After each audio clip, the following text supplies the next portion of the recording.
Yo, you can go with dog. You make this promise tonight. You make it back in one piece. Say you can go with dog. You make this promise tonight. You make it back in one piece. Oh, you go bending the law. You make this promise tonight. You make it back in one piece. I know you up in it all. You make this promise tonight. You make it back in one piece. Yo, you can go with dog. You make this promise tonight. You make it back in one piece. Say you can go with dog. You make this promise tonight. You make it back in one piece. Sure.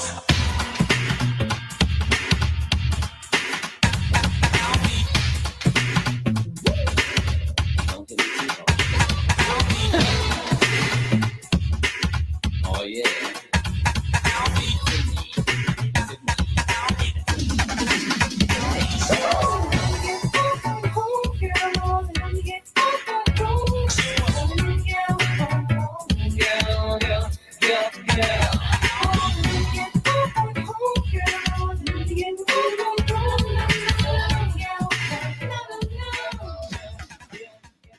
This is 99.5 Global FM, your number one source for R&B in the Bahamas. Global 99.5 FM reminds our listeners that the views and opinions expressed on this show are those of the host and guests and not necessarily the opinions of the owners of Global Communications Network and the operators of. Today can be the turning point in your life by making a simple decision. Fundamental questions of navigation. Where am I? Where am I going? And how do I get there from here? I invite the leaders of our planet to ask themselves these three questions before they make any crucial decisions. But if you don't make decisions, you're going to stay right where you are. We are all map makers. We are in a time of transition. If we're going to change, we have to change the direction that we're going. Our planet needs leaders who know where they want to go. When we change the direction we're going, then we want to make sure we're going in the right direction. Leaders who can see the big picture. Because if we're not, we're going to either go backwards or we're going to stay where we are. Recognizing the psychological and the spiritual shifts and changes that need to be made, often from the inside to the outside. To be able to shape your future, you have to be willing and able to change your paradigm. Complex journeys require navigation. The path to the truth is one such journey. This is your GPS. Hairstyling services provided by J.D. Edwards Salon and Spa, Palmdale Shopping Plaza, Madera Street. Accessories provided by Chevette Williamson Jewelry. Standout jewelry for standout women.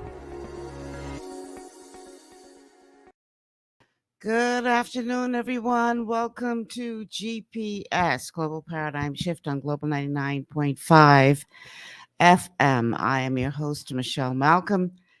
And as always, it's a pleasure to be in your company today. Thank you so much for tuning in and making us a part of your afternoon. So, things happen when you're a talk show host in the Bahamas. Sometimes things happen that cause your show not to go the way it was supposed to go. And one of those things is that you get a very late notice that your guest is unable to make the show anymore. And that was the case today. Professor Thompson called this morning to say that due to personal reasons, he would be unable to do the show today. And try as I might, try as much as I could, I was unable to get another guest to come in at such late notice. And believe me, I tried just about everyone I could think of. I talked to I hit up at least 5 or 6 different people trying to put a show together. and no such luck. And that's not surprising because, you know, unless you're just sitting around doing nothing, it's hard for you to just drop everything at the drop of a hat and pick up and, give somebody 2 hours of your day without prior notice. So I say all that to say that as a result of those developments, you guys get a bonus open line show today. Usually, those of you who are regulars know that usually Fridays are our days for open line, but like I said, due to circumstances beyond my control, wasn't able to get another guest in time for the show this afternoon. And so here we are, just you and I, to talk about what's going on in the 242, what's happening within the Commonwealth of the Bahamas that may be of interest to you. Now, the good thing is all of this has gone down at a time when there's never a dull moment in our country, eh? And so it's not like we don't have things that we could talk about.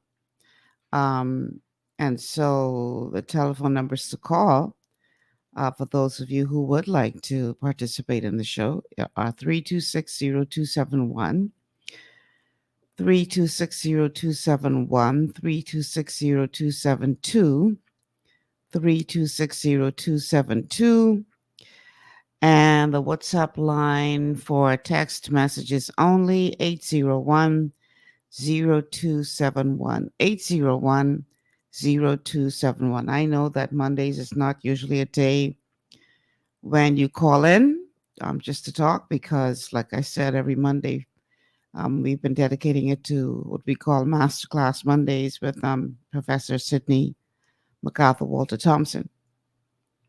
And I ironically, his Monday shows have become so popular that people from all walks of life hit me up and say, "Oh, Miss Malcolm, I'm learning so much about the Constitution. I really look forward to your Monday shows." And I mean, it's amazing the response that we've been getting on the Masterclass Monday show regarding our Constitution.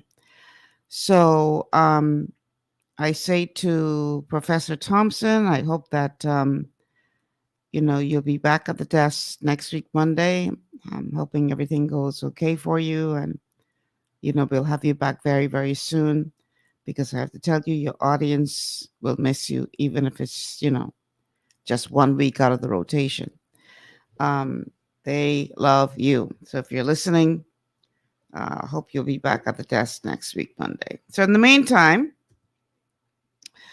want to hear from you guys as to what you want to talk about today. There's quite a bit in the news. I see people talking now about some trip to Bermuda,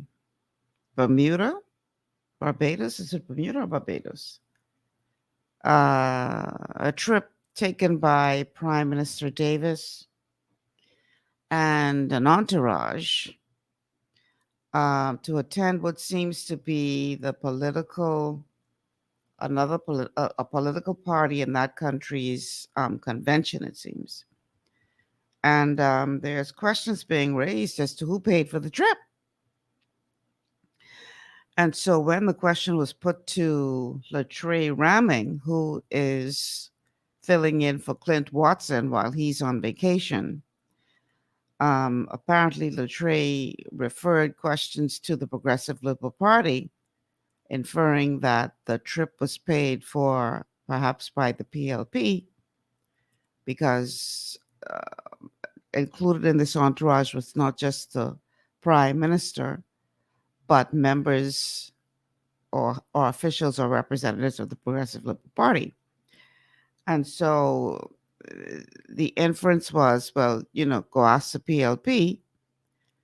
And then the chairman of the PLP, who also happens to be a minister of government of the Davis administration, sort of provided some kind of message that was not exactly in line with, "Oh yeah, we covered all the costs."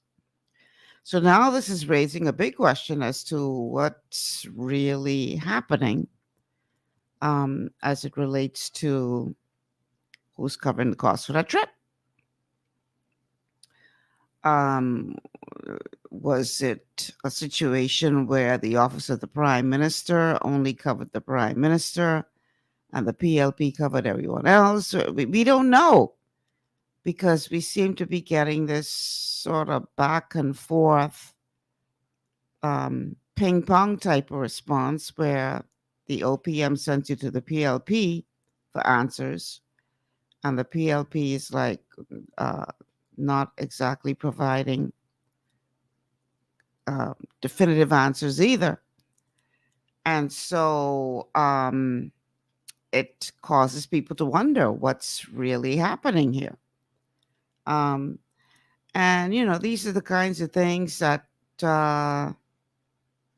actually result in casting doubt on whether or not the administration is acting uprightly. And I'm not saying that it's not. I'm just saying that you have to be so careful as to not give the perception that there is some kind of irregularity happening as it relates to who is paying for what. Because like it or not, even though they are one and the same, you have to be able to separate the prime minister from the leader of the Progressive Liberal Party, even though they are one and the same in the person of Philip Davis. But you can't forget that no matter what, he is prime minister of the country. And so when he goes on these visits to other countries, it's kind of hard to separate him going as the leader of a political party as opposed to the prime minister of a country. So I'd love to hear from you guys on this, what you think. Clearly, they dropped the ball on this one in terms of how they responded to questions about this. And I don't know if Mr. Ramming was just not prepared to answer the question, or if he was caught off guard, or I don't know what happened. But that was not the way to respond, I don't think. So I'd love to hear from you guys on that. Also in the news, the Attorney General says that the government is going to seek action against those who built those houses in the ever-expanding shantytown in Abaco post the ruling handed down by Cheryl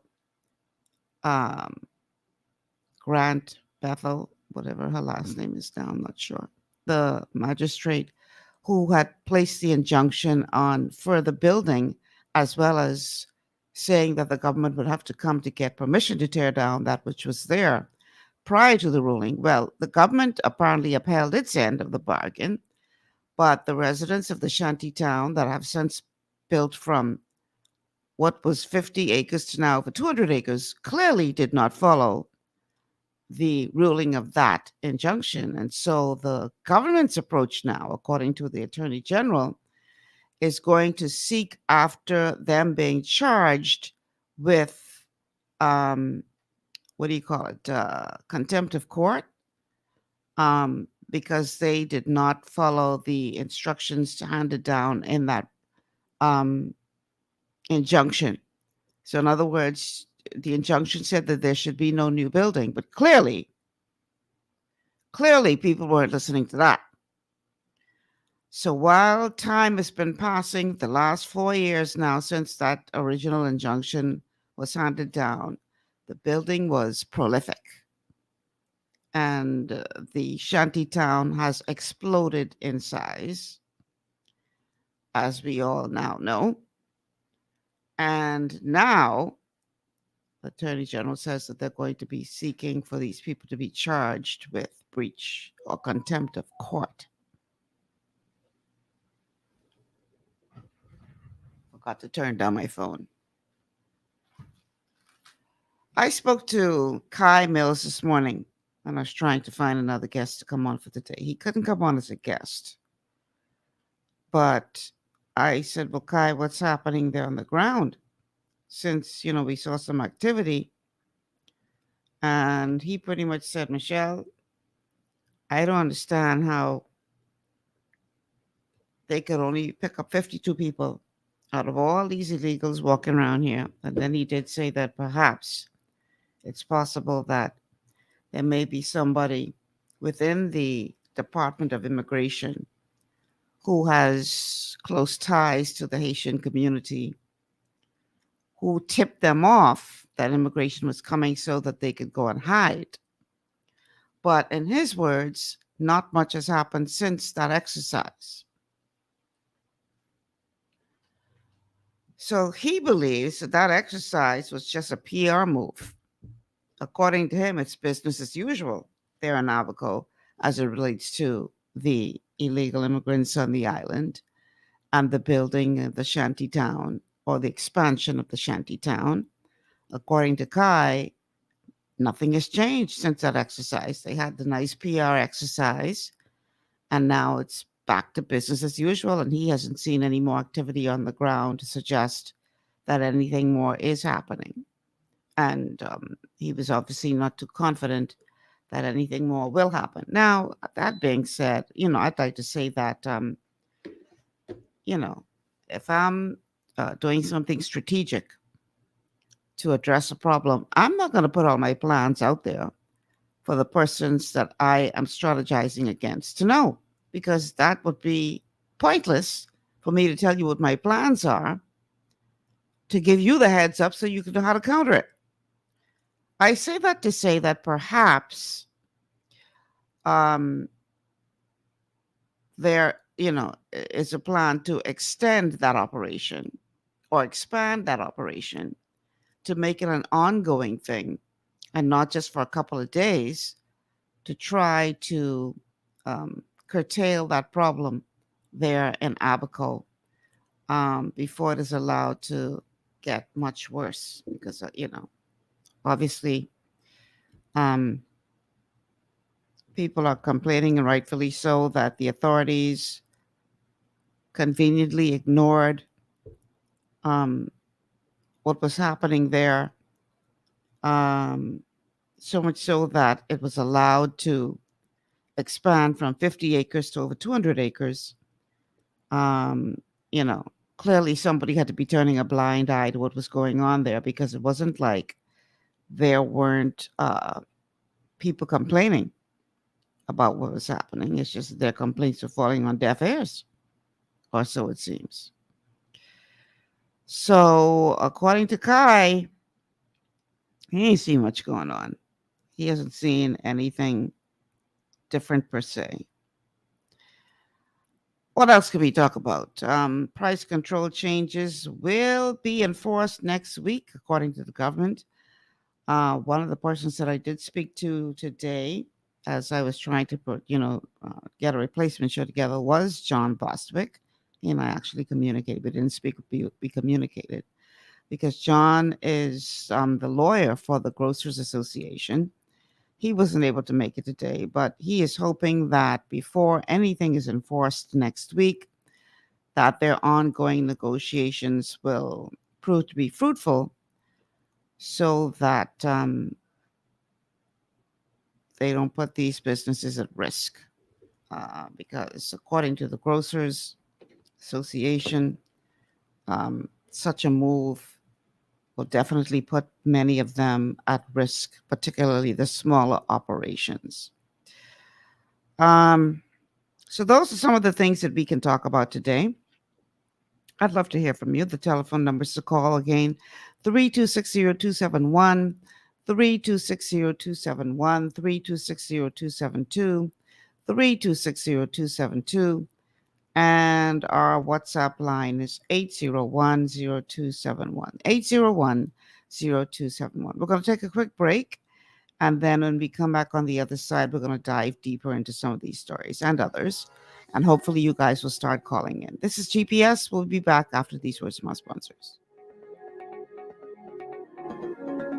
Understanding your microbiome, also known as your gut ecosystem, can change everything you thought you knew about nutrition, digestion, immunity, and metabolism. Keeping your gut ecosystem healthy and balanced is essential. Ultimate Microbiome by Longevity was specifically formulated to optimize this ecosystem. It provides the advanced support your gut needs through prebiotic, probiotic, and postbiotic supplementation. Our unique blend of probiotics includes Lactobacillus and Plantarum, healthy bacteria that can help prevent harmful bacteria from taking over your gut. Increasing your gut's population of beneficial bacteria creates a more balanced gut microbiome, which has been shown to aid in weight loss, skin health, sleep, mood, and may even help with seasonal allergies. Ultimate Microbiome also promotes the production of postbiotics. Postbiotics are key to help regulate your gastrointestinal health. To enhance digestion, Digizyme Multi-Enzyme Complex, a blend of 5 specific enzymes, has been added to Ultimate Microbiome. It can help break down food so your body can better absorb nutrients. Plus, we've added our proprietary I-26 Hyperimmune Egg Powder to aid in the elimination of disease-causing gut bacteria and help your body balance its immune response. Ultimate Microbiome, the scientific, proprietary, and holistic approach to gut health that helps optimize your body's entire gut ecosystem. To learn more, contact your Longevity associate. Welcome to Sunshine Auto, the hardest place on the planet for a rims, paint, and tires. We are your auto superstore for rims, Lexani, Azaras, Trueform, Western, Lux, Fuel, Tracklight, Tough, Rough Racing, Velocity, Mud, All-Terrain, and low-profile tires. Cars, homes, and commercial window tinting. At Sunshine Auto, we put God first and customer is king. Glasses love. To stay healthy, it's crucial to make sure you get the nutrition you need every day. But it's difficult to get all your recommended vitamins and minerals from food alone. Even in the United States, 94% of people are deficient in at least one nutrient. Beyond Tangy Tangerine 2.0 by Longevity is a simple, convenient, and affordable way to help your body get the essential nutrients it needs. It's an advanced plant-driven multivitamin mineral complex that contains certified organic whole foods, trace minerals, and antioxidants. BTT 2.0 supports your body's natural defense system with a proprietary blend of energy-boosting and body-loving nutrients, plus prebiotics, probiotics, amino acids, and enzymes that support digestion. With an unusually high ORAC score of 8,000, you get even more antioxidants to help combat free radicals that can cause damage to your cells. But to get the most benefit and value from any multivitamin, your body must be able to break down the nutrients so you can fully absorb them. Otherwise, they'll just pass through your system without doing any good. Beyond Tangy Tangerine 2.0 was specially formulated with synergizing cofactors to ensure you get maximum nutrient absorption. Beyond Tangy Tangerine 2.0 is the easiest way to give your body the balance and complete daily vitamin mineral supplement it needs for optimal support of your overall health. To learn more, contact your Longevity associate. This portion of GPS is brought to you by Tiki Bikini Hut at Junkanoo Beach. Great food, cool tropical drinks, and family fun in the sun. Welcome back to GPS, Global Paradigm Shift on Global 99.5 FM. Michelle Malcolm here on what was supposed to be Mindset Monday with Professor Sidney McArthur, Walter Thompson, but he advised today that he would be unable to make the show. And so we are in a place where there is an extra open line show because I wasn't able to find a guest in time to fill the time. The telephone numbers to call, and I hope to hear from you guys, 3260271, 3260271, 3260272, 3260272, and the WhatsApp line 8010271, 8010271. Okay, so big question about who paid for what as it relates to this trip. I'm going to read some excerpts from the National Guardian. Who paid for political trip? OPM says PLP paid for trip. Mitchell says trip was foreign affairs goodwill trip. While Office of the Prime Minister, Director of Communications Trey Ramming said the cost of a recent trip to Bermuda by Prime Minister Philip Davis and a delegation of government ministers and members of the Progressive Liberal Party was covered by the party. PLP Chairman Fred Mitchell suggests otherwise. A highlight of the trip was the delegation's attendance of a big political event, which the Prime Minister addressed, promoting the links between the PLP and Bermuda's Progressive Labour Party. The trip lasted 2 days from October 19th through the 20th. Former Prime Minister Perry Christie was a member of the delegation. On Friday, during a press briefing at OPM, Ramming, who was responding to a question from the National Guardian on who covered the cost of the trip, said, insofar as the Bermuda trip, that cost was covered by the Progressive Liberal Party, and all questions pertaining to that trip can be deferred to that organization. In a statement later that day, however, Mitchell, who was also part of the delegation, said, the standard procedure is for most, if not all, trips of the Prime Minister to be arranged through the Office of the Prime Minister. When settlement of expenses are done, there is a reckoning as between personal expenses and public expenses. That procedure was followed in this case, and there's nothing unusual about it. Last Wednesday, Davis led the delegation of mostly government ministers and officials to Bermuda to attend the Progressive Labour Party's 57th Annual Delegates Conference. According to the Prime Minister, the delegation also included Ramming, PLP Secretary General Barbara Cartwright, PLP member Talia Saunders, Minister of Transport and Housing Jo Beth Colby Davis, Minister of State in the Office of the Prime Minister Miles LaRota, Parliamentary Secretary Leon Lundy, PLP Senators Barry Griffin and Quentin Lightbourne, OPM Policy Advisor Kevin Simmons, OPM Permanent Secretary Cresswell Stirrup, and their aides. During his speech to the delegates, Davis said, I want to acknowledge the presence and thank the PLPs who took time out of their busy schedule to travel with me here tonight.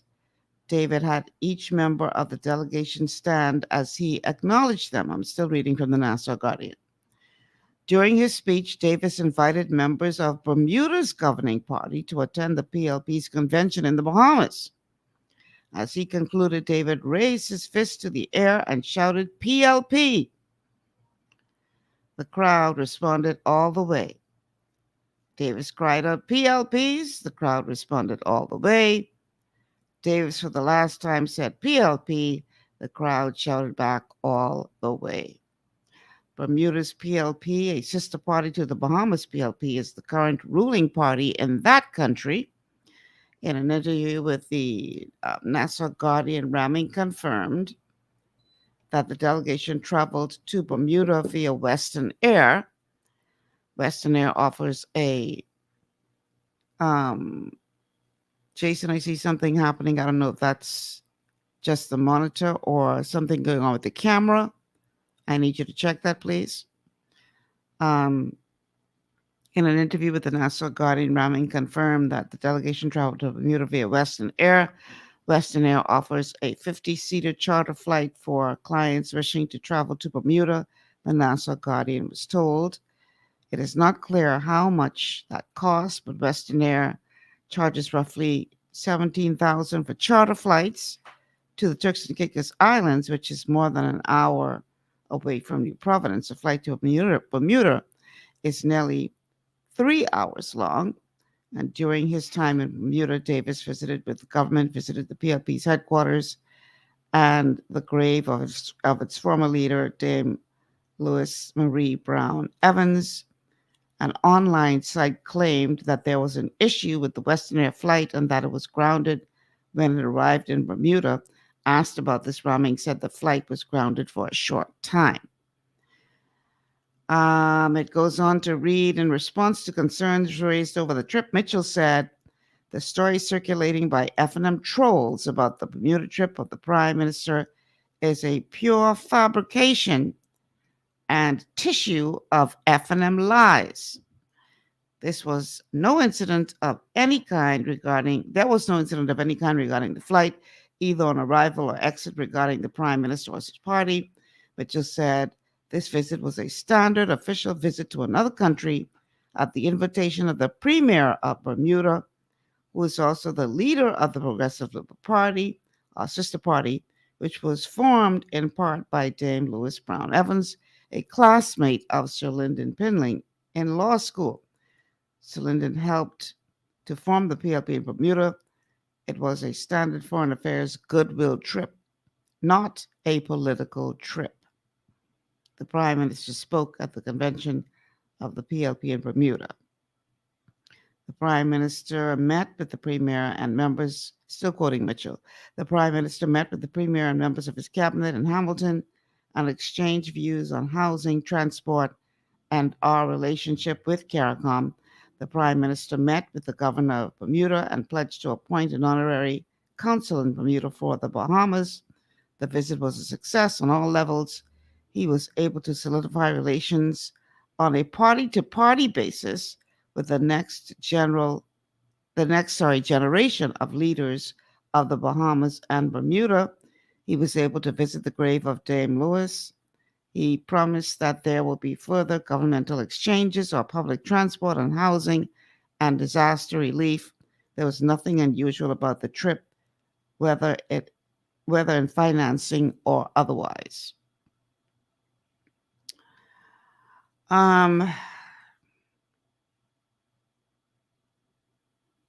Mitchell slammed the Free National Movement, which he said is making up idle stories because its foreign policy was a failure. The Prime Minister and the PLP, as a matter of policy, quoting Mitchell, promised to reach out to the outside world to win friends and influence people, Mitchell said. The F&M should stop making up lies and fantasies about a standard foreign policy visit. Well, again, we're talking about blurred lines here, because if this is just a foreign policy visit, then why were there members of the delegation who were not members of the government or the administration of the government, but actually members of the Progressive Liberal Party that have little to do or anything to do with foreign policy? So was it a case where OPM paid for everything and then the PLP would reimburse them for the members of the party that weren't representing the administration? I'm just trying to understand how this works. Again, the challenge is when you have two in one, you have these blurred lines. Because now you have Mitchell, who is Foreign Affairs Minister as well as Chairman of the Progressive Liberal Party. And obviously you have Prime Minister Davis, who is also the leader of the Progressive Liberal Party. So had this been only persons from the administration, then you could say, okay, Mitchell, you on point. I don't see the big deal. Maybe while they were there, they should have made less public their political, the political aspect of their trip, but they were definitely there on government business. I can understand that. But now when you're talking about this delegation, including persons from the Progressive Liberal Party,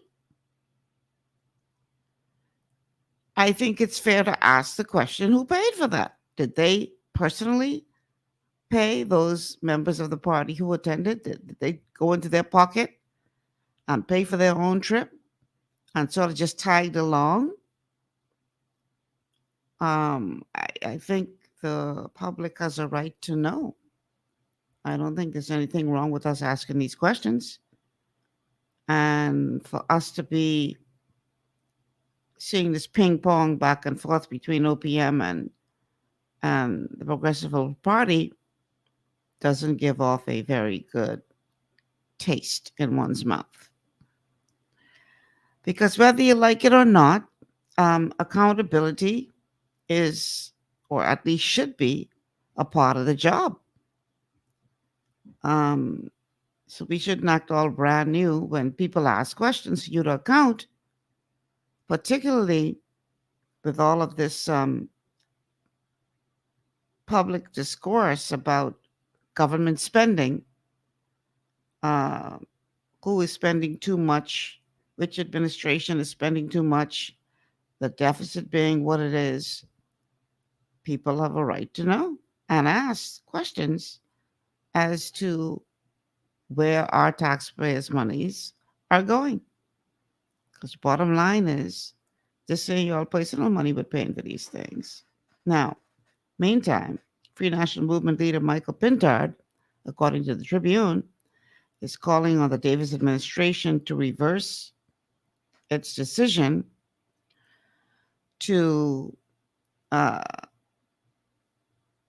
enforce price controls on additional items, warning that to continue the measure is another ingredient to a recipe for disaster for hundreds of businesses in the country.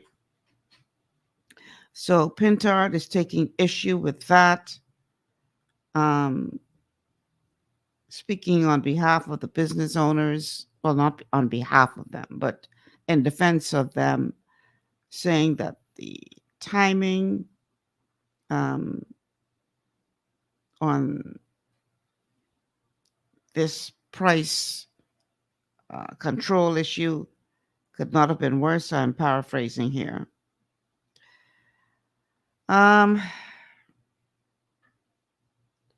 So these are some of the things that are happening in the country today that should be of interest to all of us.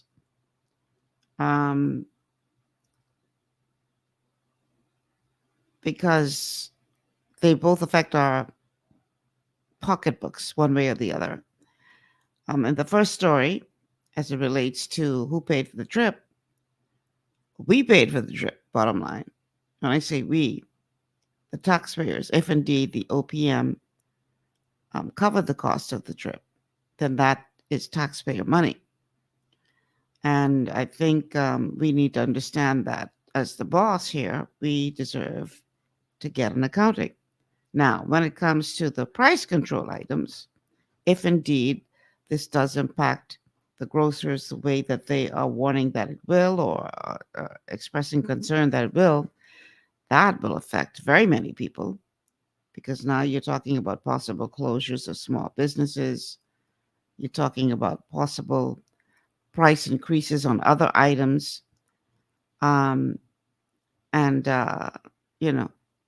With them being the ones that control the food and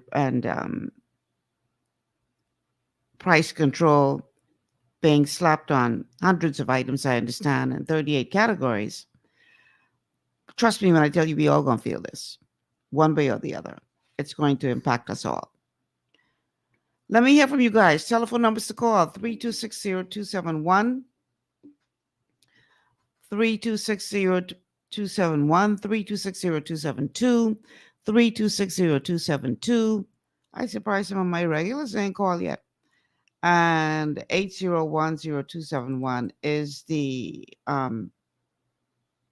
WhatsApp number to call. 8010271 is the WhatsApp number, not to call, but to send a text message, because we can't accept calls on the WhatsApp line. And if you send us a message there, we will do our best to get it on the air. Of course, if this is an open line show, we don't have to just talk about those items that I mentioned. We can talk about whatever you want to talk about.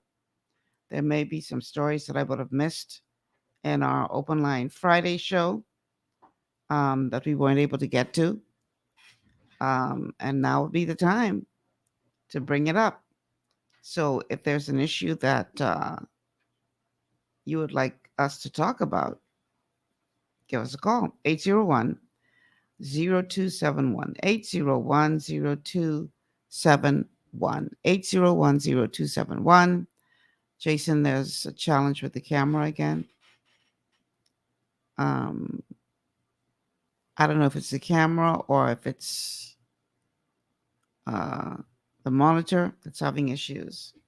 You might want to look into that. 801-0271. 801-0271 is the WhatsApp number.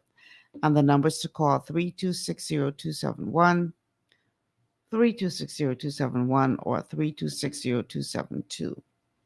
3260272. I am trying very hard to get on myself so I can see your Facebook messages. Jason, I might need you to bring up one or two of them because I can't see them so far. So I need you to help me out here, please. So we can see what our Facebook audience is saying.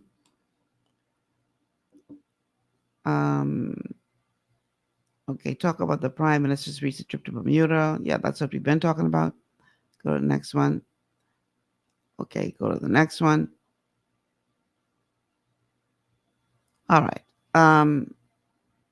They're talking about the monitor is out and me not being on. Okay. What do you guys think about? Well, I think we have a caller coming in. The government now turning this whole shantytown situation back over to the courts. Is that a caller for the show? I can't see you. Yeah? Caller, welcome to GPS. Hello, caller. Can't hear you. Yes, good afternoon, Ms. Malcolm. Good afternoon, world. How you doing? Good, thank you. How are you? Well, you said your usual caller ain't calling today. Well, I fulfill that. I call in now. Okay. Yes. Well, little update because it's Monday. The latest thing on Lincoln Bain, his followers trying to give letters to politicians. And the latest on that, if you know anything on that, and other thing, I'm Kendall Hanna from Freeport. How I tried to meet Lincoln Bain when he was here the last time, but he haven't mentioned me or he haven't talked with me or whatever. But how could I start a movement like that in Freeport, because we don't got that power like that in Freeport. This a passive place. Anything can happen to us in Grand Bahama, and all we do is complain. We're not fighting like Nassau.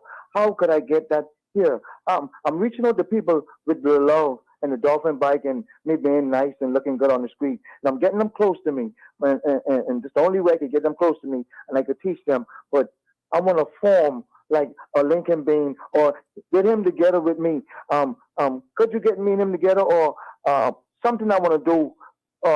Even if I have to die for it in Freeport, Grand Bahama, because nothing's going to change here.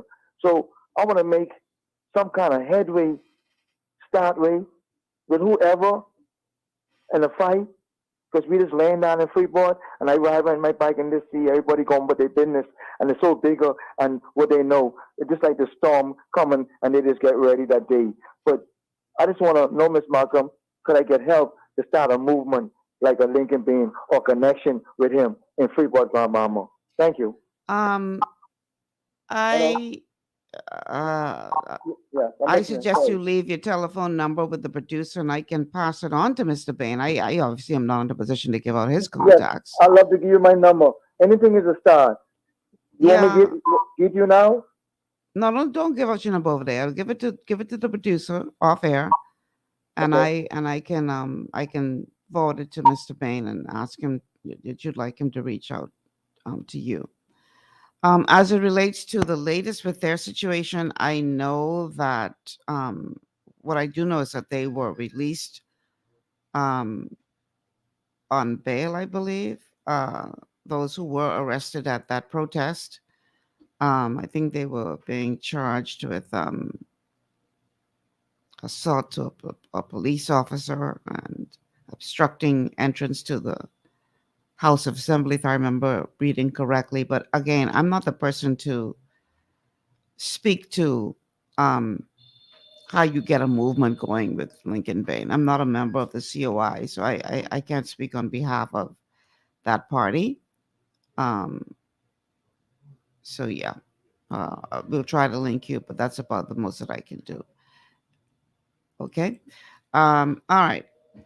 Let's take one more quick break. And then on the other side, we're going to continue with our show. Guys, I need you to call in. Let me hear from you. Hear what's on your mind. Let's talk about it after the break.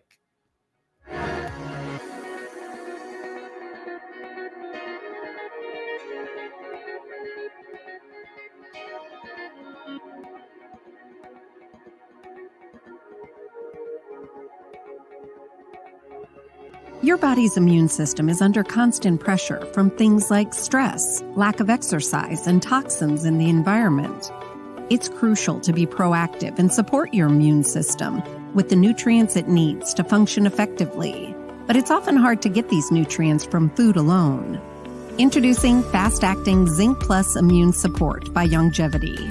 Unlike zinc-only supplements, Zinc Plus Immune Support builds on the proven power of zinc and adds complementary nutrients to give your immune system extra support. Vitamin D helps balance the effects of zinc, while our proprietary blend of natural fruit and root extracts provides the extra help your immune system needs to work against daily stressors.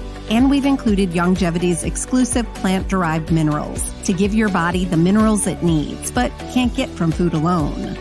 And because Zinc Plus Immune Support is delivered in a great-tasting, sugar-free, berry-flavored lozenge, it encourages quicker absorption of all these nutrients into your body. Zinc Plus Immune Support. Zinc plus the extra support your body needs to promote a healthy immune system. To learn more, contact your Longevity associate. Welcome to Sunshine Auto, the hardest place on the planet for rims, paints, and tires. We are your auto superstore for rims, Lexani, Azaras, Trueform, Western, Lux, Fuel, Tracklight, Tough, Rough Racing, Velocity, Mud, All-Terrain, and low-profile tires. Cars, homes, and commercial window tinting. At Sunshine Auto, we put God first and customer is king. Blessed love. It's gotten harder and harder to get your daily requirement of vital nutrients from food alone. Without additional vitamin and nutrient support, your health and well-being can suffer drastically. That's why Z-Radical was specifically formulated. It combines a blend of antioxidant-rich vitamins, minerals, and botanicals with the protective powers of fucoidan to help fill the gaps from lack of nutrients in your foods. The core of Z-Radical is fucoidan, a naturally occurring polysaccharide that helps stimulate immune reaction, protecting you against inflammation and oxidative stress. We harvest this powerful mineral-rich nutrient from brown seaweed, harvested only from the world's most pristine ocean waters to ensure the purest quality. It's then extracted using cold process technology to ensure maximum levels of bioavailability. Then we add essential vitamins that help to protect your cardiovascular and nervous systems and are crucial for optimal immune and neurological function. Z-Radical also includes a proprietary blend of delicious antioxidant-rich fruits and berries. This great-tasting combination helps your body combat free radical imbalances that can contribute to a variety of degenerative conditions like arthritis and heart disease. Z-Radical. Experience the power of fucoidan with antioxidant-rich berries, 8 essential vitamins, and more to provide you with potent health benefits. To learn more, contact your Longevity associate.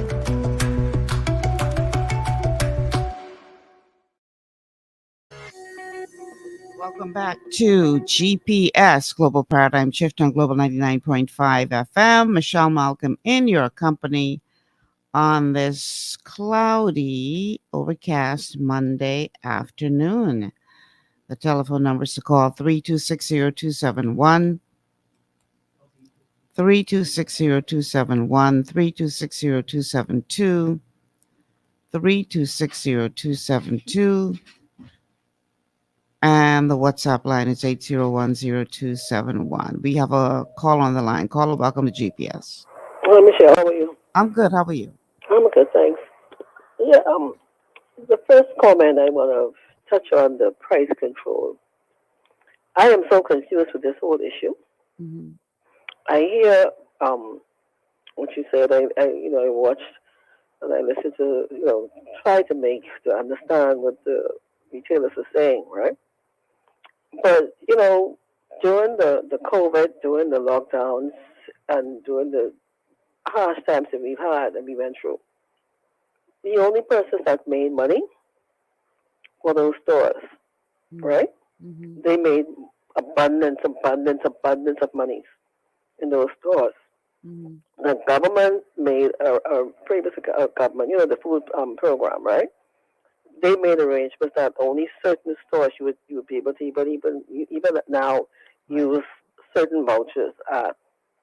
So there's always I understand they have to purchase, and that's the area where I'm confused on. Like they're purchasing, as far as with this, they're purchasing, shipping, and all of that. I understand their cost. Mm-hmm. But and like you said, like it's like over 100 items or whatever. But I think governments their job first and foremost is to make it easier or comfortable for the people, the majority of the people. Right. Now to say I like it's going to be repercussions and if it happens or whatever. Why have that mentality that they have? Right? And before you get to the table, before you even say, sit down and try and work this thing out, balance, come to some sort of agreement or understanding. And you say, we're going to do this, we're going to do that, we're going to, you understand with minimum wage coming, we're going to do, you understand it's as if it's the doom and gloom. Mm-hmm. My thing is, even if you have to, this is what negotiations are all about. Well, I think they're in the process of negotiating now. Right, Mm-hmm. right. To cut down, even if it's not 38, cut it in half or do something so that at least the consumer will be able to have a sense of some type of relief. And I was always for as far as with the VAT being taken off certain items. You understand? But when you look at it, everybody is standing firm on certain things, but the only persons and people are being affected and really, really, really drastically affected are the consumers. Right. And I think at the end of the day, the government has to stay steadfast and deal with that issue. And the retailers, they're going to do what they're going to do, because I don't know for the last for years. At the end of the day, they always win. When the government goes to Parliament and they say, but this is what we're going to do. I remember with the key situation with the taxes. They sent a letter. They pushed back hard. All was well with them. Well, right? They ain't going into business to lose. Yeah, but we're not here to die. I agree. The people, and the government. But see, this is what happens when you put all your eggs in one basket. Yes, because if I have a monopoly on something, if you got to come to me for something, then that puts me in a stronger position than if I had more competition. That you're right. You're right, Michelle, and I agree with you wholeheartedly. And sometimes like the Chinese, they say that they have, when there's a tragedy, they see opportunity. Right. And the government and people should look at this.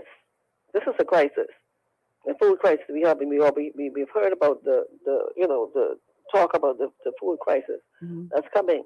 What I think needs to do, and what the government, the powers that be, needs to really do, is look beyond these big boys and ladies. Look beyond them.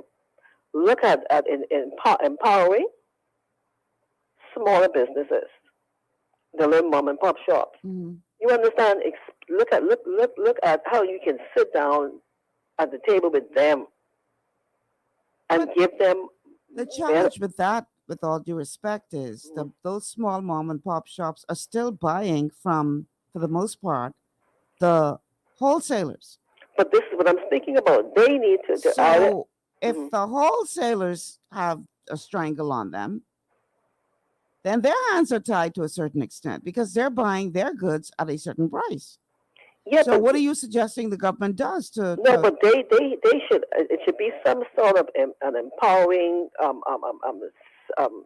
circumstance where these persons should not have to go to these wholesalers.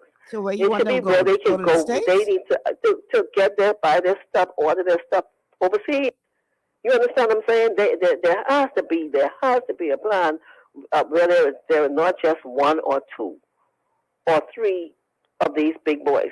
There has to be, like you said, more competition. But the challenge with that too is that even in the United States, they're having their own challenges with food supply and chain supply issues. During these times.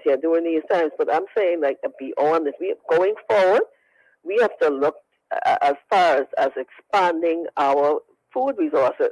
We have to look at expanding, even growing our own. We talk about it. We always talk a good game. Mm-hmm. But when the rubber meets the road, it doesn't materialize. It is all talk, Mm-hmm. and plans, but not the actual. I want to see real training, real as far as the person having access to going and all this farmland that we have. Mm-hmm. One thing I must say with Lincoln was that the idea that they had when they were out, I think it's Carmichael planned those things or whatever have you. That was a brilliant idea. You understand that the soil is there, the ground, the earth is there. We can't just give that and allow foreign investors to come and have acres and acres and acres of our land to plan on research with the shanty town, the land. We need to be fruitful with the land. You understand what I'm saying? Yeah. So that we can have, as far as the people have more access to healthy foods, have more access to even expanding our businesses or opening our businesses, getting some of the concessions that a lot of these persons, big businesses, like you said, they have the monies. They have it. That's old money.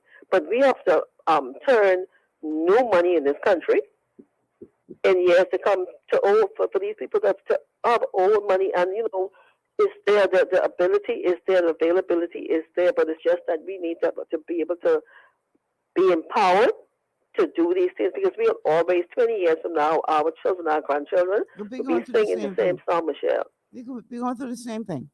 Yeah, exactly, and I really hope I that's one thing I really want us to see. I'm going forward, because there's so many people complaining, and it's really rough, and only certain people, when it comes to the necessities and the things that we really we can't live. We need food. You understand? We need gas. We need things, but only certain power players are in the game, and they're the ones that are benefiting, and they're calling the shots. And it's a sad situation to me, Michelle. Yeah. But I'll hang up and I'll listen for the rest of the callers. But you enjoy your day. Thank you so much for calling. We have made the mistake of allowing just a handful of, let me put it this way.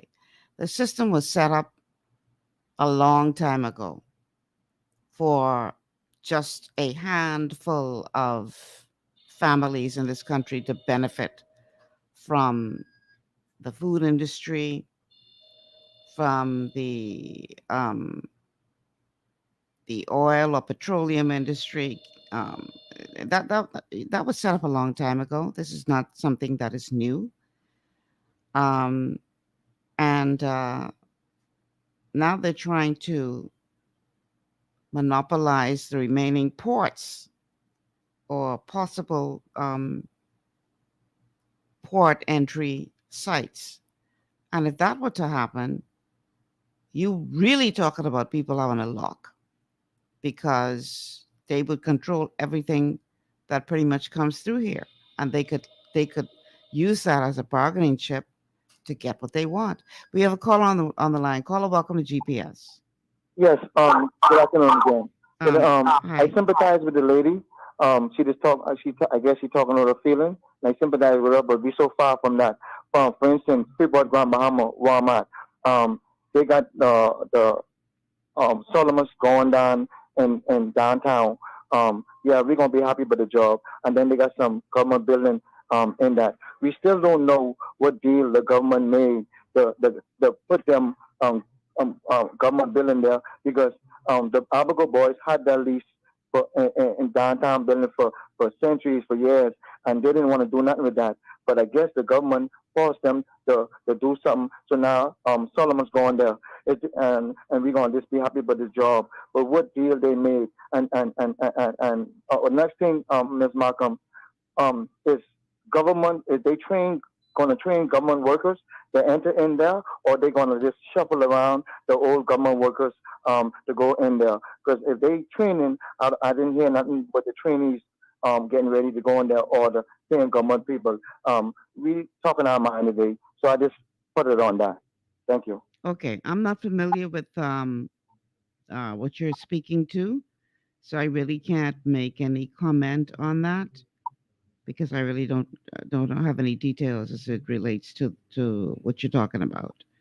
So I'm sorry I can't go any further on that.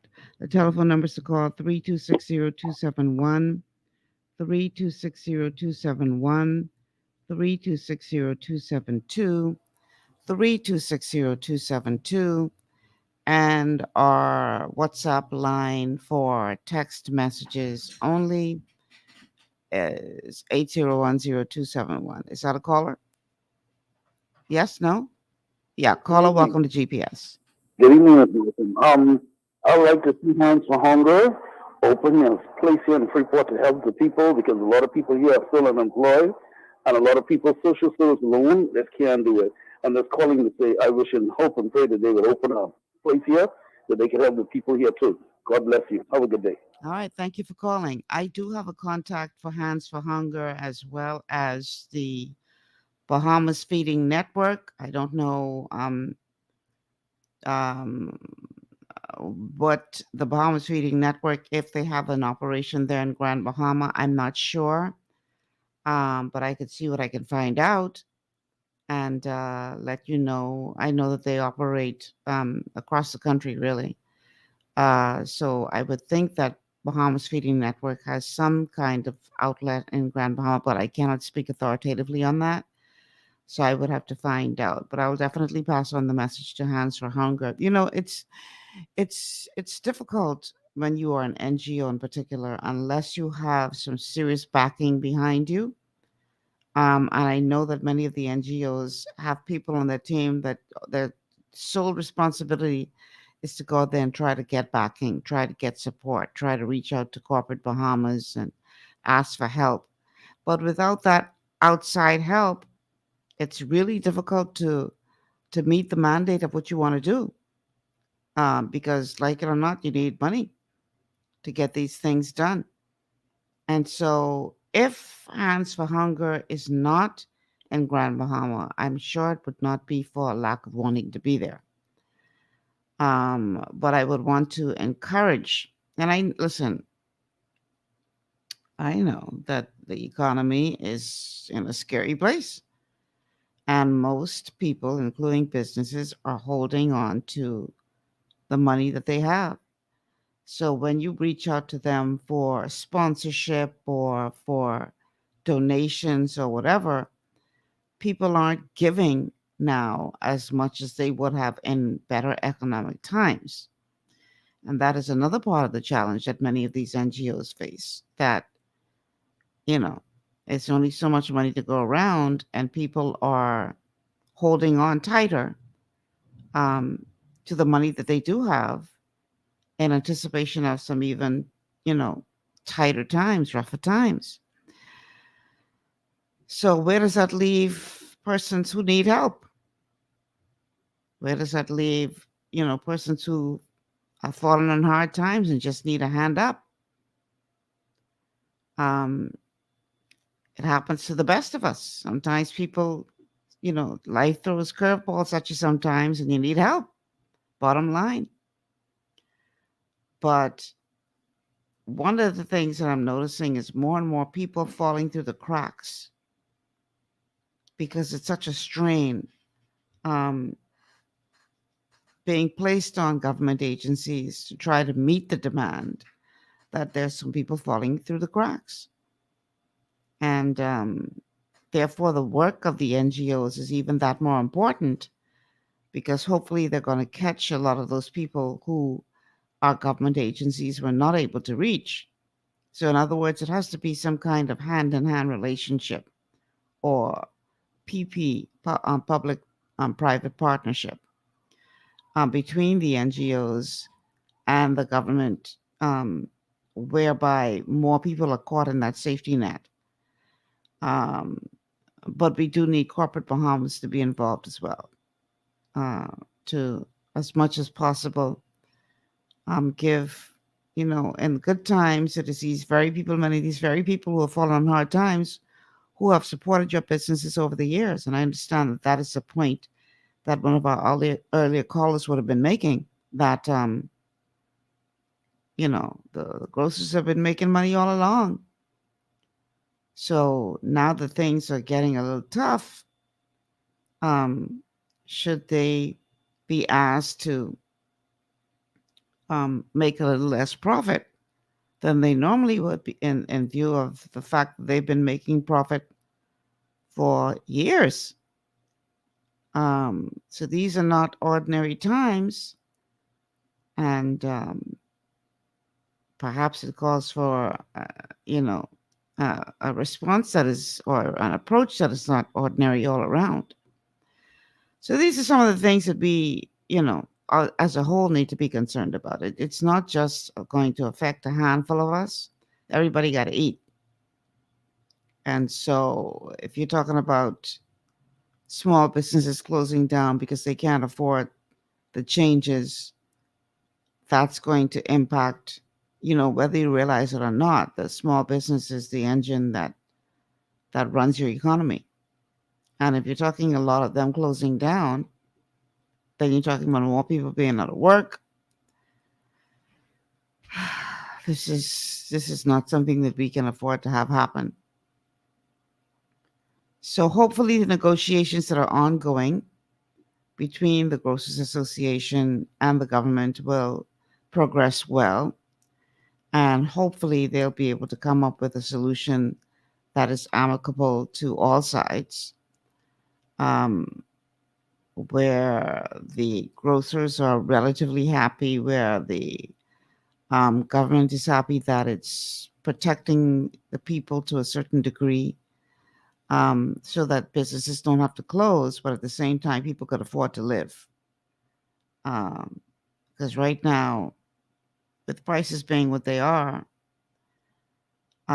in the food stores, many of them, it's rough. I can't imagine people in there who don't have, some real solid income surviving on the prices in the stores. And all indications are it's only going to get worse before it gets any better.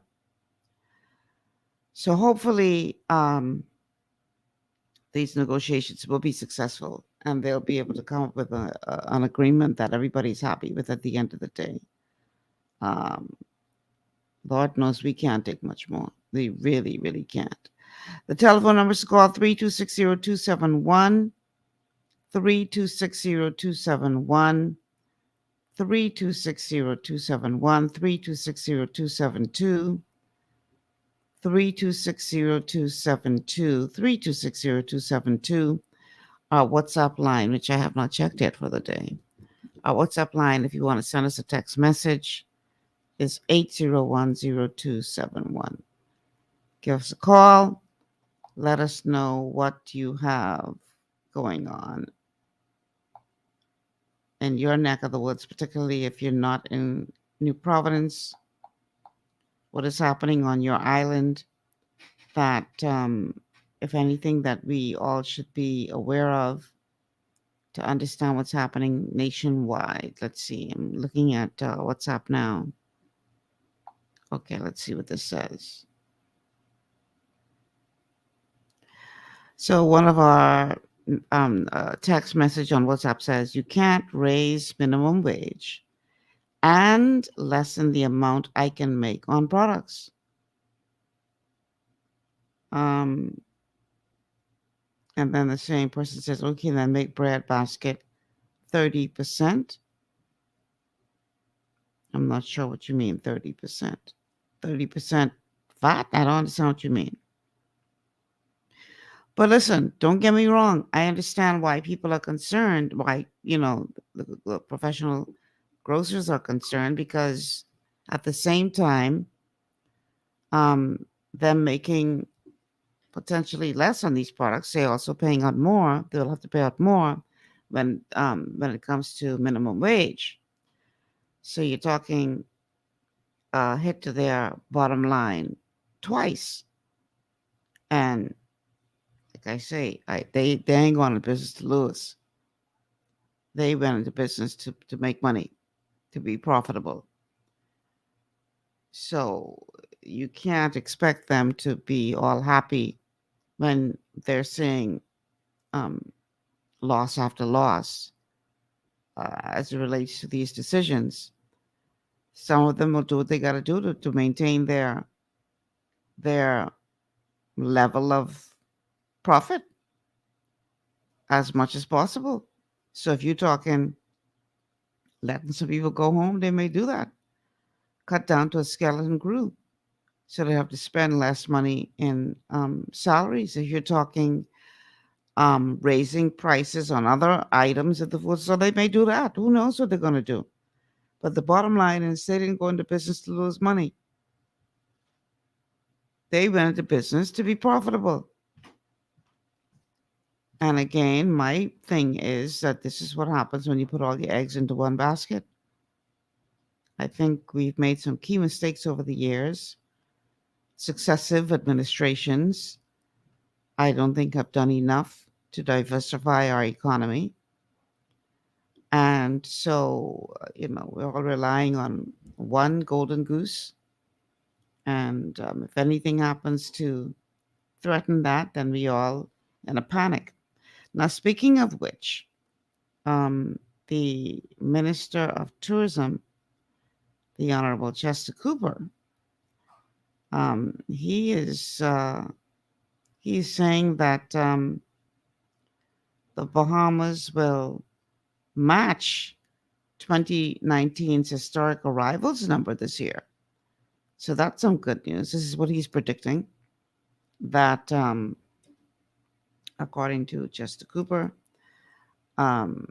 he's actually predicted that based on current forward bookings, the Bahamas will match tourist arrival numbers that were seen during the 2019's historic year. Up to July, the most recent official data from the Ministry of Tourism, the Bahamas welcomed 3.67 million visitors, which represents roughly 50% of the 7.29 million visitors welcomed in 2019. And Minister Cooper saying, we are pushing the 16-island destination. We are excited for this market. We are already 40% ahead of what we've done in 2019, and we're hoping to meet our overall target for arrivals in the Bahamas for this year compared to 2019.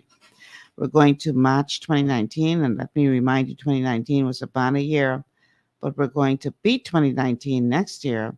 These are exciting times for the Bahamas.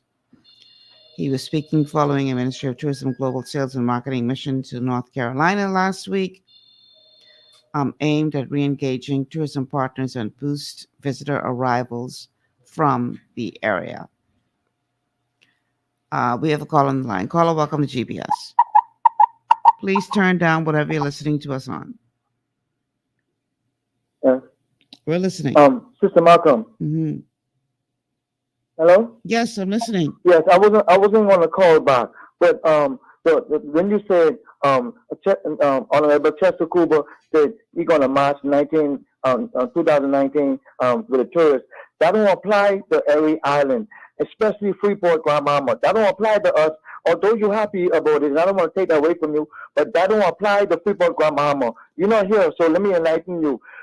You got them tourists be on them double-decker bus, and they don't get off nowhere. They go to the boat, the sightsee, and don't stop to nowhere. They if one or two people make $1, that's not everybody. That's not everybody. But what I'm saying is, it don't apply to Freeport, Bahama. None of this tourist stuff for a long time. It don't apply to us because we don't have nothing to attract them or for them to be walking around for. When tourists when you attract tourists, they walk around and mingle. They don't do that here. Maybe they got one or two people in Port Lucaya, but that's not half. That's not half or a quarter of the problem. And the next thing, I forgot to say, we have a lot of missing people now in Freeport, Grandmama. That's the next thing going on in Freeport. If you might don't know, people just disappearing and people missing their family, and this happening to grown people who got sent. Have a good day. Thank you. All right. Thank you for calling. You didn't let me finish the article. Clearly, we need to do some work on developing the product, not just in Grand Bahama, but elsewhere as well. And I do believe that there are plans to do so in Grand Bahama as well as here in New Providence, even though some would say that it's still not necessarily going to be done in such a way that will trickle down as you would have just described. But he was just talking about arrivals nationally, in terms of the number of arrivals nationally. And like he said, they're pushing 16 island destinations. They're excited for the market, already 40% ahead of what they've done for 2019. Again, he was speaking in North Carolina, so he spoke specifically to North Carolina at one point, saying that North Carolina is important for the Bahamas because we have great connections and partnerships in Charlotte and Raleigh.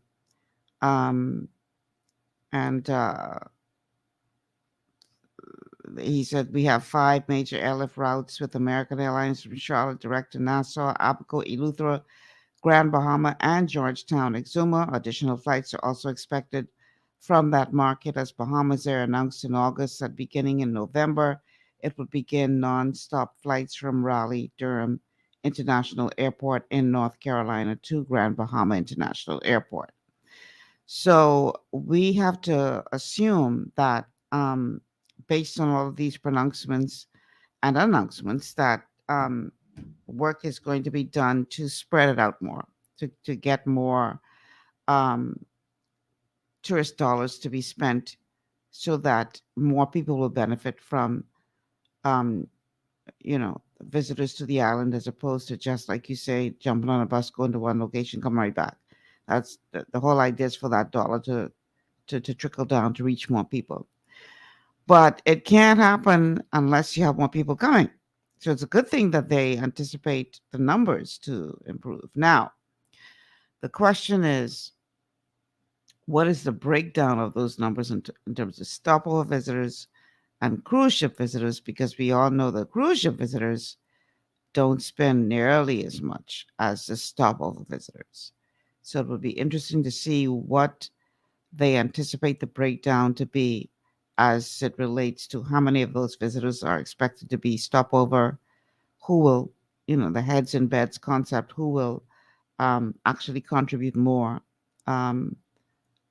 because they're here longer, they have to, spend more money at restaurants, and for those who are staying even longer than, say, a week, maybe food stores, etc.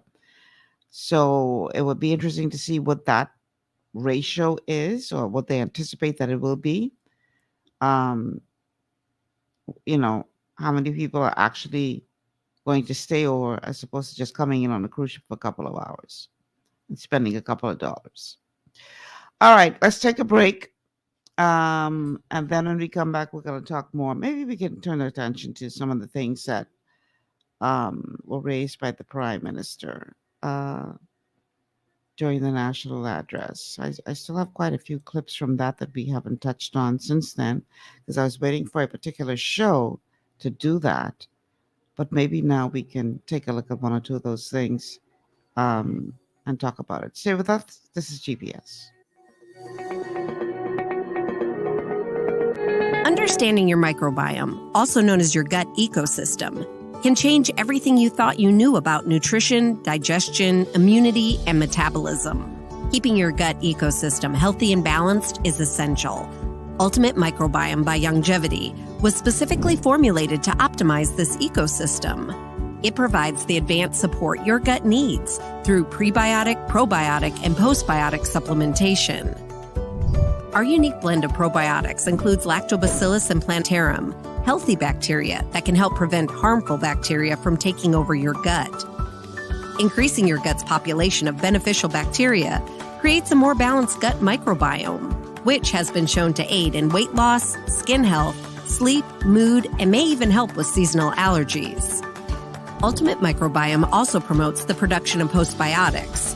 Postbiotics are key to help regulate your gastrointestinal health. To enhance digestion, Digizyme Multi-Enzyme Complex, a blend of 5 specific enzymes, has been added to Ultimate Microbiome. It can help break down food so your body can better absorb nutrients. Plus, we've added our proprietary I-26 Hyperimmune Egg Powder to aid in the elimination of disease-causing gut bacteria and help your body balance its immune response. Ultimate Microbiome, the scientific, proprietary, and holistic approach to gut health that helps optimize your body's entire gut ecosystem. To learn more, contact your longevity associate. Welcome to Sunshine Auto, the hardest place on the planet for rims, paints, and tires. We are your auto superstore for rims, Lexani, Azaras, Trueform, Western, Lux, Fuel, Tracklight, Tough, Rough Racing, Velocity, Mud, All-Terrain, and low-profile tires. Cars, homes, and commercial window tinting. At Sunshine Auto, we put God first and customer is king. Glasses love. To stay healthy, it's crucial to make sure you get the nutrition you need every day. But it's difficult to get all your recommended vitamins and minerals from food alone. Even in the United States, 94% of people are deficient in at least one nutrient. Beyond Tangy Tangerine 2.0 by Longevity is a simple, convenient, and affordable way to help your body get the essential nutrients it needs. It's an advanced plant-driven multivitamin mineral complex that contains certified organic whole foods, trace minerals, and antioxidants. BTT 2.0 supports your body's natural defense system with a proprietary blend of energy-boosting and body-loving nutrients, plus prebiotics, probiotics, amino acids, and enzymes that support digestion. With an unusually high ORAC score of 8,000, you get even more antioxidants to help combat free radicals that can cause damage to your cells. But to get the most benefit and value from any multivitamin, your body must be able to break down the nutrients so you can fully absorb them. Otherwise, they'll just pass through your system without doing any good. Beyond Tangy Tangerine 2.0 was specially formulated with synergizing cofactors to ensure you get maximum nutrient absorption. Beyond Tangy Tangerine 2.0 is the easiest way to give your body the balance and complete daily vitamin mineral supplement it needs for optimal support of your overall health. To learn more, contact your longevity associate. This portion of GPS is brought to you by Tiki Bikini Hut at Junkanoo Beach. Great food, cool tropical drinks, and family fun in the sun. Welcome back to GPS Global Paradigm Shift on Global 99.5 FM. Michelle Malcolm here. One more story I want to touch on. Good news for the island of Exuma, it seems. That Exuma look like you're in for some serious investment, according to the Deputy Prime Minister and Minister of Tourism. Government has approved over $1 billion with a B dollars in Exuma investments. Adequate funding now in place for the airport, says the DPM, and who highlighted 8 projects the government has approved. The government has approved more than $1 billion worth of projects for Exuma and its keys, with one project alone worth $550 million, according to the Deputy Prime Minister, Member of Parliament for the Exumas and Ragged Island, and Minister of Tourism and Investments and Aviation, Chester Cooper, who added that the Exumas are on track to meet or surpass the record number of visitors it had in 2019. He was the keynote speaker at the Exuma Business Outlook. He mentioned that at least 8 projects have been approved by the government, adding that those are only the developments he is comfortable speaking about at this time. So in other words, there are others in the pipeline apart from those 8. That's what I would gather from what he, by him saying that's only what he's comfortable speaking about at this time.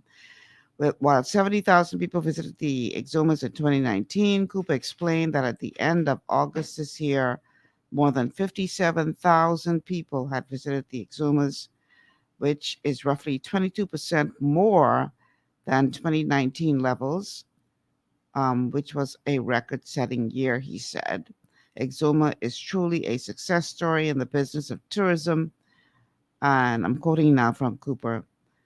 He said, I will tell you that we can fill twice the number of hotel rooms that we have on the island, given the trends and leads we see on Bahamas.com and our various booking platforms. I want to repeat my call for hoteliers to build more rooms. I repeat my call to you to continue to open your homes and continue to build more vacation rentals, he said. Many of the projects the government has approved for the Exumas are bringing new rooms to these islands. The $1.2 billion in projects mentioned by Cooper include several boutique resort properties on populated islands in the Exumas, as well as the development of some private islands. And these are projects that have been fully vetted by the Bahamas Investment Authority and have proof of financing, he said. And Cooper explained that one development on an Exuma Key worth $150 million will include a resort marina, airport, and golf course, while $11 million is being injected into a high-end, environmentally sustainable private island boutique resort on Little Fowl Key. And he explained that the government has approved the acquisition of Roca Point Estates, a stalled 58-acre resort and marina development. Minister Cooper went on to say that the project will consist of at least 50 residences, 65 boat slips adjacent to the residences, and phase one of the project is expected to begin early next year and will take 4 years to complete. Overall, that will mean an investment of more than $260 million. He also explained that an investor will acquire the remainder of the leasehold interest in 155 acres on Little Sampson Key and 3 acres on Middle Sampson Key, where they will, in their first phase of construction, renovate all of the existing structures and build a pool, tennis courts, tiki bar, gym, and spa. So it sounds like the Exumas are taking off. We have a call on the line. Caller, welcome to GPS. My beloved sister, how are you? Good. How are you doing today? I'm awesome. It's a pleasure. Had a good weekend? I'm not complaining. I had a busy weekend. I'm a part of the leadership team for my church's youth department. And this is Youth Month in my church, so you know what that means. Very much so. Yeah, well, we've been busy. Well, you have a lot to offer, and time is not that long for us, so we need to play our part in every which way we can. Mm-hmm. I did that, some of it yesterday with my grand, and I also participated in that cultural fest at Collins House, I think it was. I missed it. I understand it was quite a success. Very much so. Mm-hmm. And I was well, at my age now, I was a little bit. It was really, really crowded. I was very concerned about the crowd. Okay. So it well, was people, people have been locked down for so long. They're looking for things to do. Yes, but we have to still be sensitive. True. In my profession, I always put health first. Talking about Exuma, have you ever? I know you've been to Exuma, but I should ask the question. When last you were there? I'm thinking. The last time I was in Exuma, I can't remember exactly. I mean, my mother was born in Exuma. Yo, really? Now, let me explain. Wait. Now, go slow. Let me explain. My grandfather was a school master, which means that he would travel from island to island depending on where he was stationed. So even though I don't have any roots in Exuma, that just happened to be the island where they were. where my grandfather was stationed when my mother was born. Did she stated where? I think Georgetown. Okay. Yeah. And what was his name? George Trevor Smith. Okay. George Well, T. I'm- Smith. Maybe I'm too young. So you related to some Hector Smith and all those? Oh, I know all of that. Okay, but let me just say this. You know that's my original home, right? Oh, I didn't know. Oh, really? Mm-hmm. I am an Exumian. Okay. And my mother still resides there. One of my favorites, the Exuma Keys. No place like it in the world. Thank you To very me, much. the most beautiful spot I've ever seen in all my travels was Stanley Key Exuma. Oh, bless. The waters there are unreal. Well, you're telling it.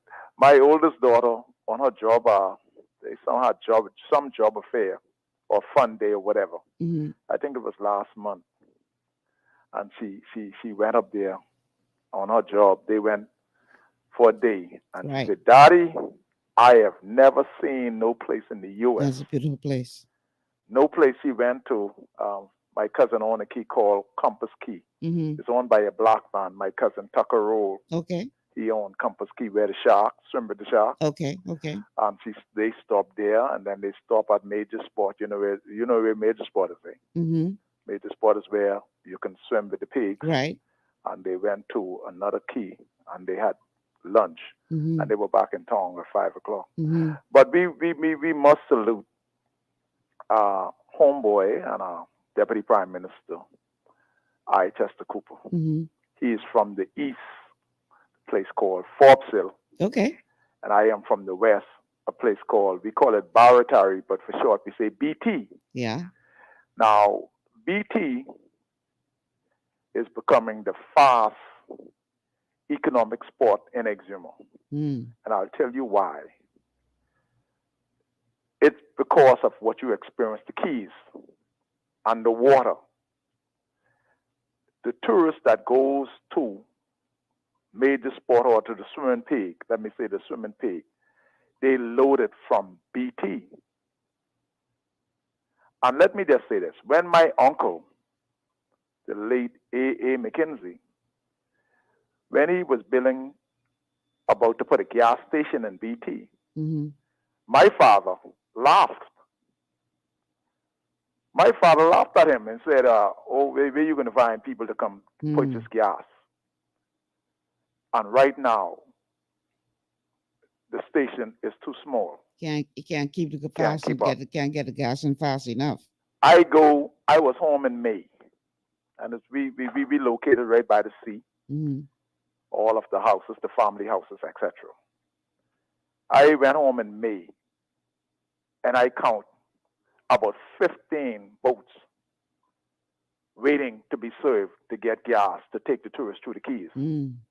And sometimes when I call my cousin, she's here now visiting, she have to start waking sometimes around 6 o'clock in the morning. Mm-hmm. So I must concur that Exuma is on the way. Booming. It is booming. Mm-hmm. And my vision is also to participate in that if God just give me the strength mm-hmm. and some funds. Pauper may lend me some money. Mm-hmm. But Exuma is well on the way. Yeah. And let me just say this. Exuma, and I know the deputy is trying his best because he have no other choice. And let me just say this: the prime minister mother is from Exuma. Okay. Her birthplace is 10 minutes away from where I was born. Mm. Just 10 minutes ride. Mm-hmm. So his mother is from the west. Went to school, everything, grew up there, and she come down and get married. But the deputy is from the east. But let me say this: when we have two domestic flights cannot be on the ground in Exuma at the same time. Mm. We're talking about Bahamas Air, and I can't remember the next. I think 3 of those run up there, and because the terminal is too small, we'll have to wait outside. Mm-hmm. So thank God sometimes we while we need the rain, but thank God we thank God for the rain not coming, because the terminal is just too small. So we urgently need of the airport. I think one of the things he mentioned was the that is airport, in the making. Yeah. That's in the making. They had to revamp that. I mean, they had to whatever they need to do to get the funds. I think that's on the way again. Right. And the road is working. The road is being constructed as we speak. Someone just leave my business just now, headed back to home. And we are proud. We are proud. Exumians are proud, and we are proud of both of them, the Prime Minister and the Deputy, because they both have Exuma roots. We also now welcome you. Your mother have Exuma roots, so we welcome you now on board. Well, you know something? It's amazing how myself and you are just connecting, because you remember and you recall, you get more history on me on the church and Hospital Lane, but people they won't understand. So they looking for this brand new world, but we know where the brand new world starts. So tomorrow, I can't wait. I can't wait. I've been in my Bible. I can save one message for you from one of the ladies on the last show. I don't. Whatever they speak. We ain't gonna talk about that today. No. Whatever they say, I am a Bible. Whatever they wish to say, I am a biblical man, and I will stick to my principle. We can talk about that. The principle of God will never ever change. So they can have their liberal views, and they can believe in their liberal views. But We the are principle going to of God will talk never about change. that tomorrow. Okay, my sister, have a wonderful day. Yeah, Exuma. Let me tell you, I will tell you all this. And I think a part of the challenge that we have in our country is that we, for the most part, don't know what we have in terms of the beauty of our country, because we jump on the plane and we head north when we go on vacation. But many Bahamians have never been exposed to their own country. I will tell you, the first time I was exposed to the Exumas, this was many years ago. I was a young reporter at ZNS at the time, and was in Exuma to cover the Exuma Regatta. And one of my colleagues at the time, Karen Wallace, was either married to Hugh Dames or was engaged to Hugh. I don't remember. I think she was, I don't remember. But anyway, she was seeing Hugh at the time. And Hugh arranged for some of his friends who used to buy sailboats, refurbish them, and then resell them. And he arranged for us to go sailing one day. And they packed up these lunches and we jumped on that boat and we went sailing through the Exuma Keys. And this was my first experience as a young reporter. This was my first time experiencing up close that level of beauty. And I was like a tourist myself. And I just marveled at how beautiful the Exumas have some of the most beautiful waters that I've ever seen anywhere. And don't get me wrong, the Bahamas throughout. You know, there's certain islands to me that have a little advantage. But the Exuma Keys, forget about it. Some of the most beautiful. I was in awe that day. And I was so grateful to Hugh for that opportunity. And here I was, a young reporter, and did not know that we had that level of beauty in our country. So imagine a lot of these kids who just have never had the opportunity to, and most people, quite frankly, who go to those regattas and stuff, man, some of them, they just go in there to party and have a good time. They probably ain't never been on no boat. They can't tell you what the waters look like. Some of them can't even tell you who win the race. They just go in a party, you know. So just because Exuma gets a huge influx of visitors, locals for those regattas, doesn't mean that our people get exposed to that sheer beauty. But I will tell you, that was my first experience. And I came from that thinking, my God, more of our people need to experience this. This shouldn't just be for the tourists. It was truly breathtaking. We have a call on the line. Caller, welcome to GPS. Good afternoon, Mr. Malcolm. How are you doing? Great. How are you? I guess I'm okay after hearing you. Michelle, I would like to concur with you about the Exuma Keys, you know. Mm-hmm. I experienced this was like, must be 1990. I went to Ragged Island to paint a vehicle, right? And I had the experience of, I was on a Boston Vale, me and a guy, Mm-hmm. and we were riding. We went on the north side first, then we came on the south side, right? And on the south side, only sometimes it's like you can't even see something like that in your dreams. It doesn't look real. It's in comparison to what you would see in a dream. Yeah. You know, and it's just mind blowing. You know, it's natural and it's absolutely talking about all the palm trees and the beaches. It's like you are just, man, it's just, I mean, beautiful. Blow you away. Beautiful. Blow you away. Honestly, more of our people need to experience that. I think if we experienced more of our country, we would have a better appreciation for what we have. Exactly. And then stop taking it for granted and letting other people come here and take it. Mm-hmm. You know, we don't know what we have. When I say we, I'm talking about the masses. They don't have an appreciation for what we have. You know? I mean, most persons are just stuck in that. Well, that's the problem. Yeah. You know, the persons from the island, they know what they have on the island. That's why you wonder why people from the island, like every so often, they got to go back home. Yeah. What you going to do? You know, they know what they're going to do. You just can't conceptualize it. Exactly. Yeah. Hey, but Michelle, I mean, like, you know, we all love you, right? I mean, I want to love you, so I don't be calling in, right? But I just can't be there. Why? Because I know anytime you open up your mouth, you drop in reality. And you try to keep it real. Are you a heretic? I try. You're a heretic? Huh? Are you a heretic? Am I what? A heretic. A heretic? Yeah, you are. I don't think so. You are a heretic. That's why I love you so much. Hey, listen to me. I listen to you, even when it comes to the medicine and everything. Okay, and you know, and that's the part of being a heretic. For whatever you see, for what it is, and it's like the truth behind it, and you stand up for truth and you're going for what it is, not for what they tell you. Mm. You know what I'm saying? Yeah.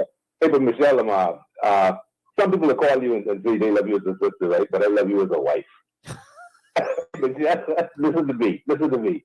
I had a conversation about 2 days ago, Saturday, with the same gentleman who loved me as a sister. I was inside his barbershop, right? I said, but you need to mind if you know. If you love Michelle, then you love her by not no sister, but you love you as a wife by Michelle. So you mind her, right? And I tell him, I sit in the next chair, right? And I say, babe, I love Michelle. I see you joking, boy, but you really mind if they tell you love her sister, you love her, boy. Huh? I'm telling you, you know, but I mean, I listen to that, right? I know you're listening, right? And I know anything you say, you try to boot me up and things like the last time. Because I didn't sit in the chair this time, because last time before that, boy, he boot me up, he tell me, boy, but he had me so humble up and thing, like, it's off me like a little child almost, you know. Wow.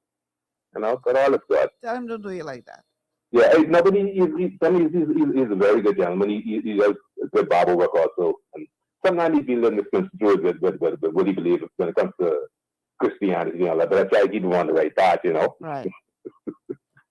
Well, I got something for him tomorrow. I got one message for him tomorrow, but we can talk about that tomorrow, though. Yeah. Hey, before I go, right, Michelle, you know the next thing last week when you were talking about, the lady talking about a woman body and a man body and who this and that, right? Right. Listen to me, you know what? Whatever goes on, right? Let's keep it real, right?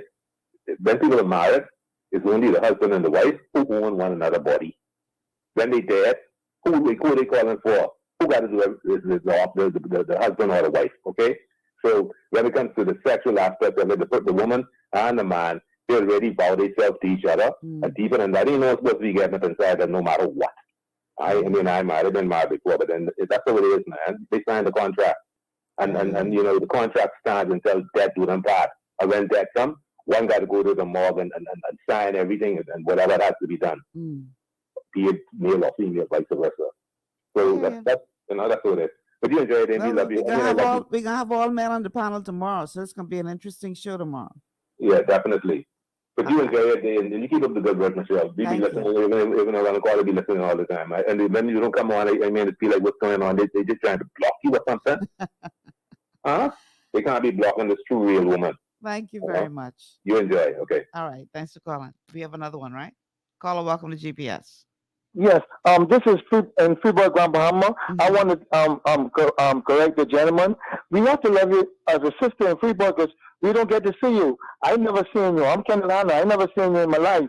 So in Freeport, Nassau, they cheating. They can see you. No, So we have to, they could see me on Facebook. You could see me on Facebook too. All you got to do is go to Facebook. I never see you on Facebook. How can I see you? Well, Global 99.5 has a Facebook page, and I personally have a Facebook page. So we stream live there every day on both. Okay, so I want but I never And seen then it. what the channel is for cable?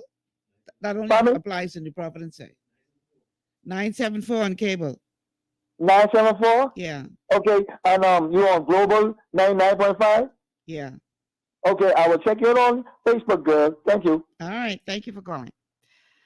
All right, we running low on time, but let me just go back to Exuma for a second and talking about us taking things for granted. You know, years ago, when the Bahamas hosted the Miss Universe pageant here, I was a consultant at the Ministry of Tourism at the time, and myself and Basil Smith were chosen to fly to New York to meet with the Miss Universe organization to sort of familiarize ourselves with what would be expected of the Bahamas and the Ministry of Tourism for when they came to have their pageant here. And a part of that was we were flown to Vegas to attend their Miss USA pageant. And while we were there, we were having meetings with them to talk about what was expected, etc. And so we started talking in this meeting about all the various things that we could highlight during their visit. And, you know, we're just talking about what all the Bahamas has to offer. And I was like, yeah, it would be great if we can get the contestants to visit some of the family islands as well. And I started mentioning all the different, different attractions in the different family islands. I said it would be really cool if we could get them to see the swimming pigs of Exuma. So they said, the what? I said, the swimming pigs. Pigs swim? I was like, yeah. And they thought this was, they couldn't believe it. And so I said that to say that this is something that we took for granted, because I was like, okay, what's the big deal? Why are they tripping? But they tripped out. We didn't get to take the contestants there, but we did get to take the reigning Miss Universe there, and they recorded that. And that became a part of the broadcast of the Miss Universe pageant that night. So that was exposed to millions of people around the world who watch and follow the Miss Universe pageant. And I thought that was important to bring up, because for me, I was just talking. I didn't think it was a big deal. I was just saying, oh, we could take them here, and we could take them to Bimini, and it might be nice to see the swimming pigs. And they stopped me and they were like tripping out that we actually had swimming pigs. And I just say that to say that, we take for granted a lot of what many people travel from around the world just to experience and enjoy. And I want us to understand that we have been blessed. This is a blessed nation when it comes to our proximity, when it comes to our natural beauty. The Bahamas is second to none. But if we don't understand what we have, if we don't have an appreciation for what we have, then we will easily let it slip away. And my concern is that is a part of what we're experiencing right now. Too many of our people have no idea for how special this land is that God has given to us. And I really would like to encourage those of you who are able to, instead of jumping on a plane and heading north, take your family and enjoy your own country. See what all the big deal is about, that people travel from all over the world just to come here and experience. Because once you get a taste of these islands for real, man, look here, you ain't gonna let nobody think they could come here and take this from us. We gotta protect our blessing, y'all, because we have been blessed indeed. So that is my time. I want to thank the few of you who called in to help bail me out of this conundrum I found myself in today with no show and no guests. I appreciate you guys listening and calling and participating tomorrow. It's going to be a good one. We're going to get the male perspective on this whole question of marital rape. 1 for, 1 against. And then obviously you guys are going to call in hopefully as well and give us your opinion. Until then, I'm Michelle Malcolm. Thank you so much for tuning in today. And I will see you guys same place, same time tomorrow, 2 o'clock, right here on Global 99.5 FM. Take care.